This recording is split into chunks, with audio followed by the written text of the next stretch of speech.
You are watching DHTV from California State University, Dominguez Hills.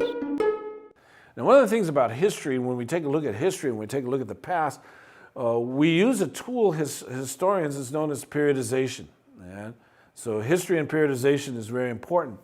It is a tool that we use to measure change over time. And this is what historians are involved in, measuring change over time. So like, for instance, in this particular class, we're going to take a look at the past, and we're going to try to see how that past is influencing the present today. And so what we do is we break the past down into meaningful chunks to measure change over time. Because what historians do is they're looking and analyzing a change. They're trying to understand what changed and what was continuous. So continuity and change over time. So we use the term periodization, so we break down the past into meaningful chunks so that we break the past down into places so that we can understand.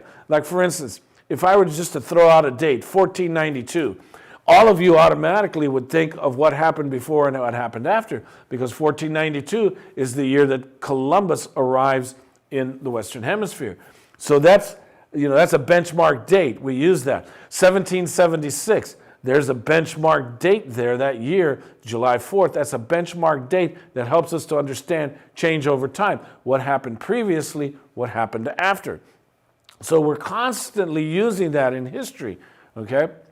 So one of the things that I've created with regards to understanding change over time is that most often we put all the information in history, puts it in linear. You know, you always see a linear experience with regards to history as it goes from simple societies to complex societies. You know, we can start with the hunting and gathering societies, and then the rise of civilizations, and then, you know, the complex societies that we have today with regards to the development of the scientific the development of the productive forces in science as we move from steel to aluminum to plastics to computer chips, and we've all put them on a continuum.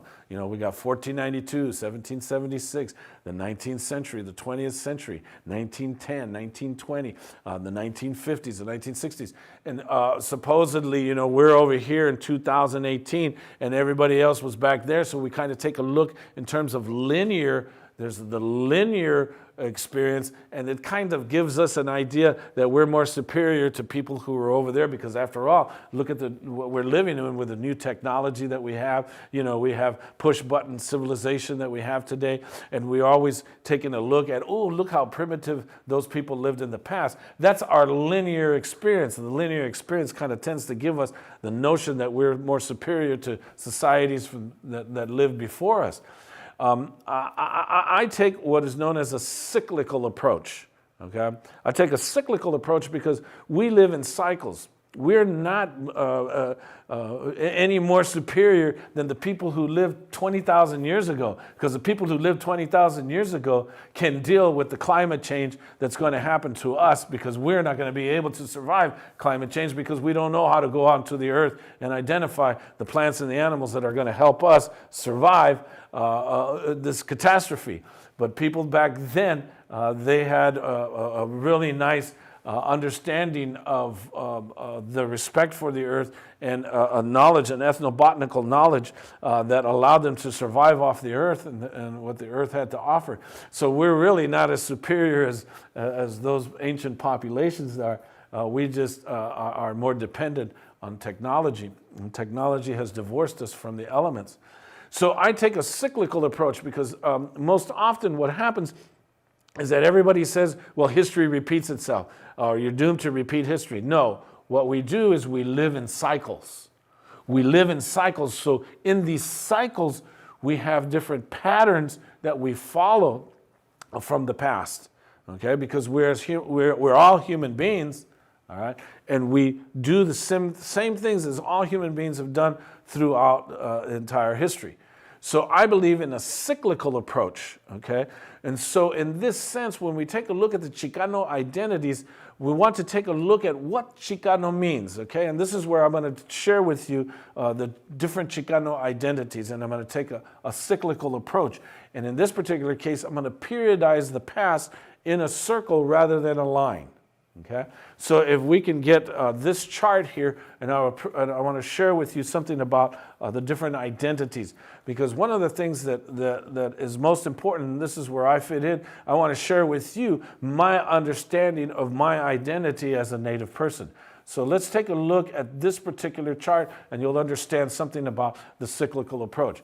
Now, I'm from the border. I am from El Paso, Texas. And so I'm using, as you take a look at the southwest United States and northern Mexico, because I was born and raised in Isleta, which is a Native American community just southeast of downtown El Paso. So I'm from Isleta, Texas, okay? So I'm going to use this so that we can understand what we're going to be doing in terms of our approach. If you could take a look at here, this is what I call the full circle theory, and you'll see that the hoop is broken. And this is the notion of the Chicano experience, that the hoop is broken. And I want you to understand, from Indians to Chicanos, Diego Vigil has it right, okay?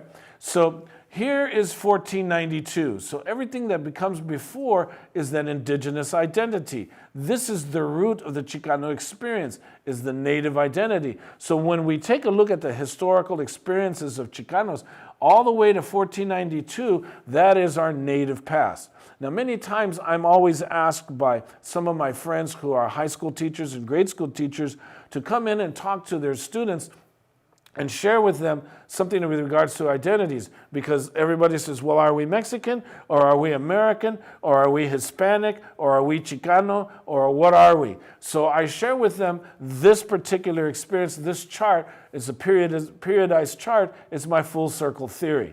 If we understand our identities, we have 1, 2, 3, 4, 5, and then a return.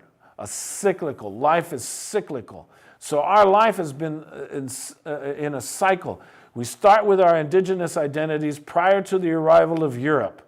And so when we take a look at the indigenous identities, we understand certain things about the rich history that was here prior to Columbus. And that rich history starts with the archaic peoples, and then eventually the rise of agriculture, known as what anthropologists call the pre-classic period in Mesoamerica, Middle America, and then in the indigenous cultures that flourished in the classic period from central Mexico into the Mississippi and down to South America, to the classic period with the rise of the Mexica.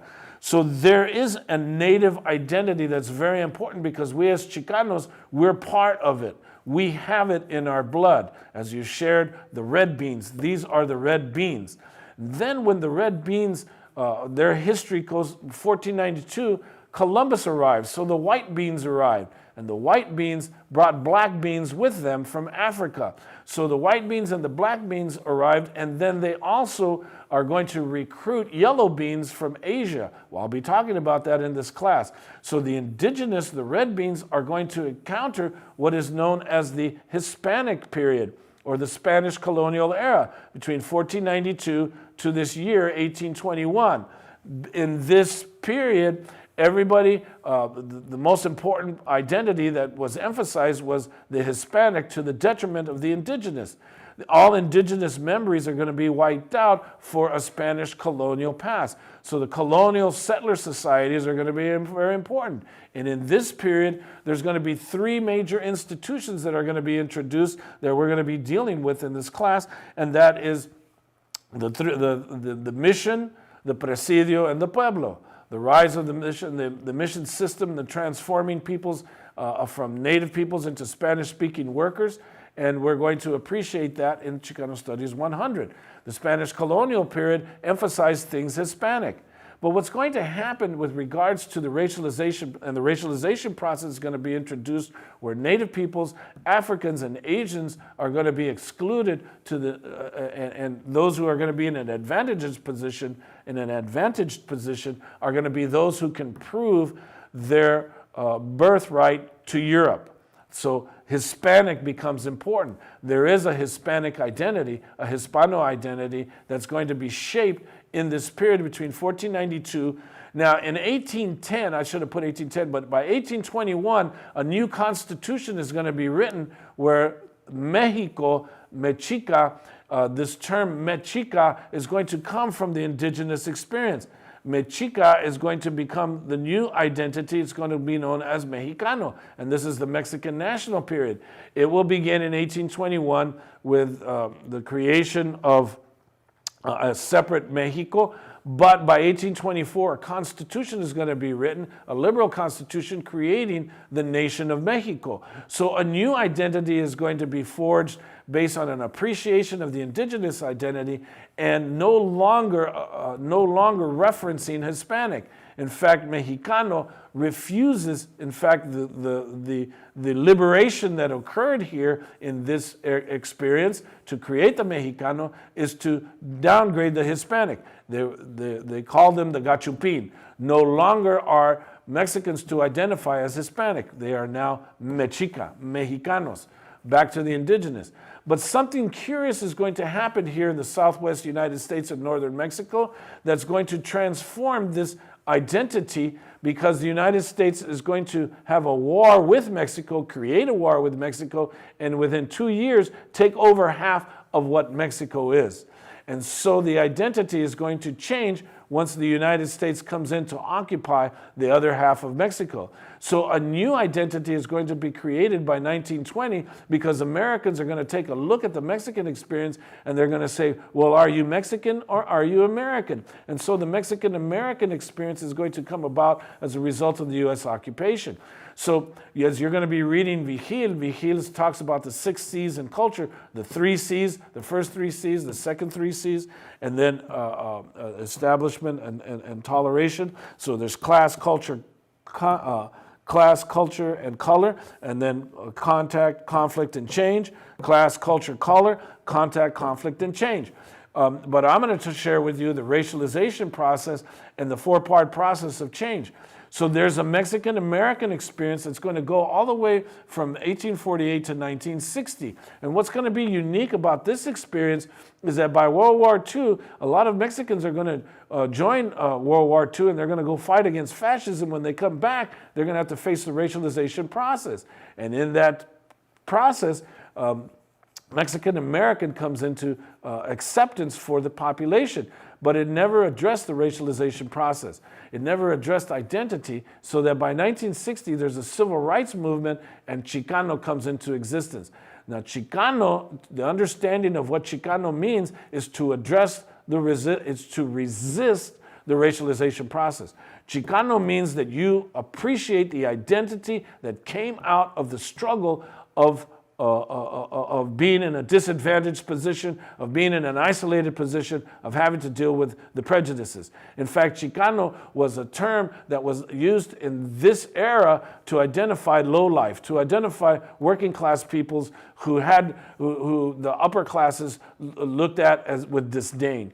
So Chicano was a derogatory term to identify people who had no culture. And so Chicano was a cultural renaissance to tell everybody, you know what, we appreciate who we are. We understand the 4-part process, and we want to address civil rights. We want to make sure that we are involved in getting rid of social racial discrimination, in making sure we have access to education to stop the deprivation, in making sure that we join unions so that we have economic rights so we don't have to live in poverty and economic marginality, and most important, to change the political system to help us understand who we are, okay?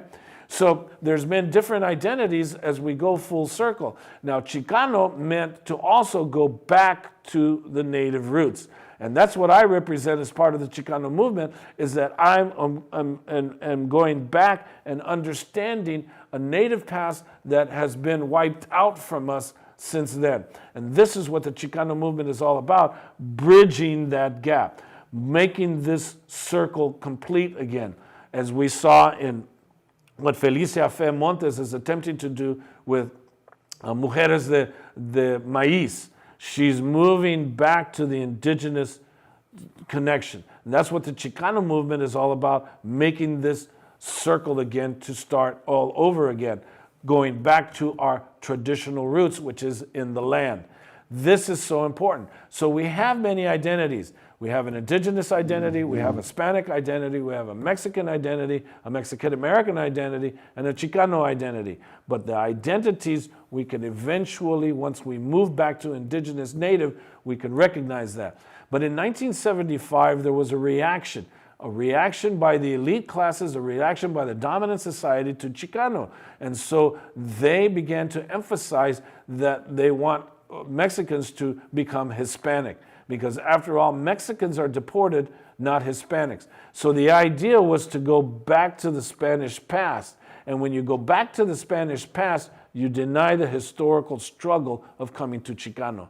So to identify yourself as Hispanic is to demean the history of this experience. And this was done on purpose.